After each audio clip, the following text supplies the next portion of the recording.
నంద్యాల జిల్లా దొర్నిపాడులో శ్రీ ఆది అల్లూరి ఎరుకుల స్వామి ఆరాధన మహోత్సవాలు కొనసాగుతున్నాయి. ఈ సందర్భంగా ఆలయానికి భక్తులు పోటెత్తారు. స్వామివారికి ప్రత్యేక పూజలు నిర్వహించి మొక్కులు చెల్లించుకున్నారు. స్వామివారి ఆరాధనలో భాగంగా భక్తి పాటలు, జానపద గీతాలు, భజన, కోలాట కార్యక్రమాలు విశేషంగా ఆకట్టుకుంటున్నాయి. అనంతరం భారీ అన్నదాన కార్యక్రమాన్ని నిర్వహించారు. భక్తుల రద్దీ దృష్ట్యా ఆలయాధికారులు ప్రత్యేక ఏర్పాట్లు చేశారు.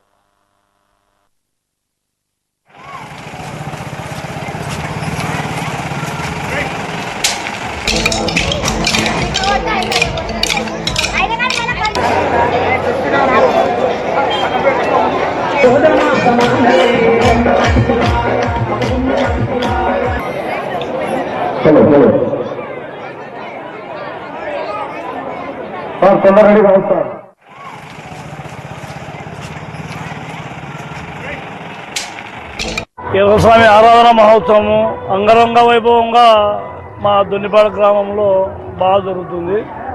ఇక్కడ ప్రజలు ఏ ఒక్కరి సొమ్ము పెట్టకుండా ప్రతి ఒక్కరు వాళ్ళకి తోచినంత కనీసము ఒక 6 లక్షల నుంచి 8 లక్షల వరకు వసూలు చేసి 3 రోజులు భోజన కార్యక్రమం 10, 11, 12 3 రోజులు టిఫిను భోజనము 3 పూట్ల కార్యక్రమాలు మొత్తం జరిగి ఇక్కడ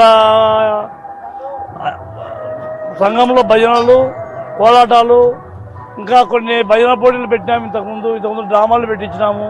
ప్రతి సంవత్సరం ఎవరు ఒక్క రూపాయి కూడా పెట్టుకోకుండా ప్రతి ఒక్క రూపాయి అందరూ సహకరించి ప్రతి ఒక్కరూ ఎవరికి తోచినంత వాళ్ళు డబ్బులు ఇచ్చి ఈ ఎరకస్వామి ఆరాధన కార్యక్రమాన్ని విజయవంతం చేసి అంగరంగ వైభవంగా ఎట్లంటే ఒక పండుగ వాతావరణం కన్నా ఎక్కువ బాగా జరుగుతుంది.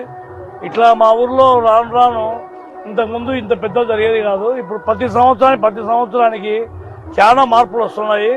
ఇంకా వచ్చే సంవత్సరంలో ఇంకా ఇక్కడ 1 ఎకరా పొలం ఉంది. ఇది మా ఊరు తరఫున టీటీటీ వాళ్ళ ఆర్థిక సహాయంతో ఒకటి కళ్యాణ మండపం కట్టాలనే ఆలోచన మాకుంది. ఈ గ్రామానికి కళ్యాణ మండపం కట్టుకుంటే చాలా బీద వాళ్ళకు చాలా సమస్యలు తీరుతాయి. కళ్యాణ మండపం 1,50,000 2 లక్షలు కట్టలేక ఈ ఎండోమెంట్ భూమిలో దీన్ని ఎండోమెంట్లో కలిపి మా ఊరికి కళ్యాణ మండపం కట్టియాలనే ఒక ఆలోచనలో మేము కమిటీ వాళ్ళంతా ఆలోచన చేసినాము. ఇక్కడ ఇంకా ఇప్పటికన్నా ఇంకా ఎక్కువ బాగా జరపాలని వచ్చే సంవత్సరము ఆలోచన.